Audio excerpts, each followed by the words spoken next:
कोई माने मगर मैं नहीं मानता, मैं नहीं जानता। उसके पहले मैं राजनीति में नहीं था, मेरे खानदान का कोई आदमी राजनीति नहीं था, मैं राजनीति जानता नहीं था उसकी एबीसीडी क्या होती है। मैं सिर्फ एक कारोबार करता था बंबई में।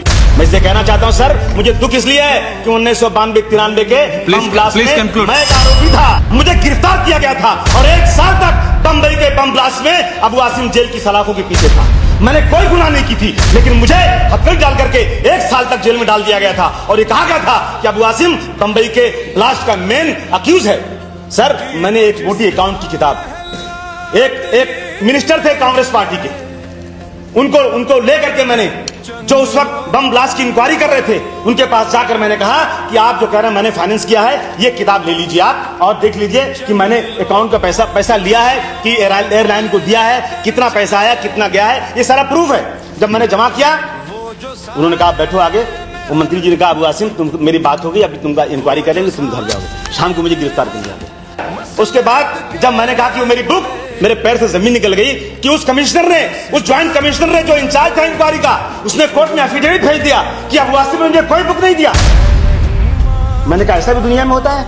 मैंने कहा मेरे 6 बच्चे हैं, मैं अपने 6 बच्चों के सर पर कसम खाकर कहता हूं कि अगर मैंने बुक नहीं दिया है तो मुझे फांसी दे दी जाए, मुझे मुकदमा चलाने की कोई जरूरत नहीं। अगर मैंने वो अपनी बेगुनाही का सबूत जो बुक थी मैंने उस ज्वाइंट कमिश्नर को न दिया हो तो मुझे मेरा मुकदमा मत चलाओ, आज मेरा एफिडेविट ले लो कि मुझे आज ही हैंग कर दो। एक बार उस ज्वाइंट कमिश्नर को कोर्ट में आकर अपने बच्चे की कसम खाने दो, मैं सारा का सारा कसूरवार अपने को मान लूंगा। तो कोर्ट ने कहा कि जज्बात से कोर्ट नहीं चलता और मैं 1 साल तक जेल में पड़ रहा सर।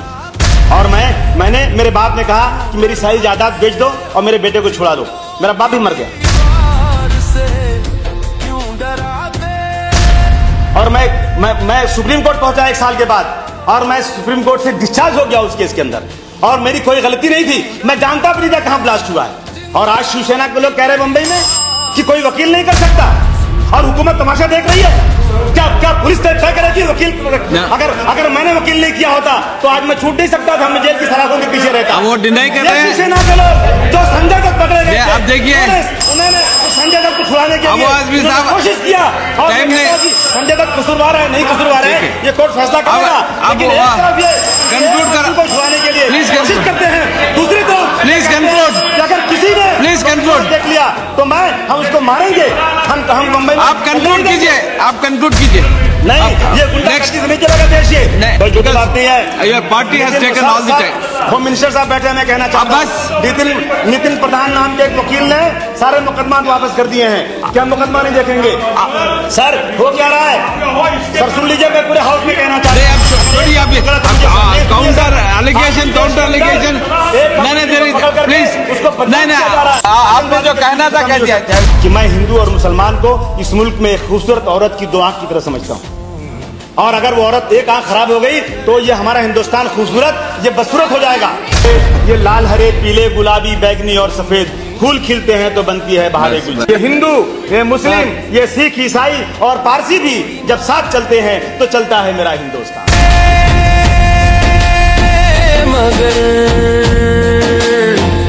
मैं नहीं मानता, मैं नहीं जानता।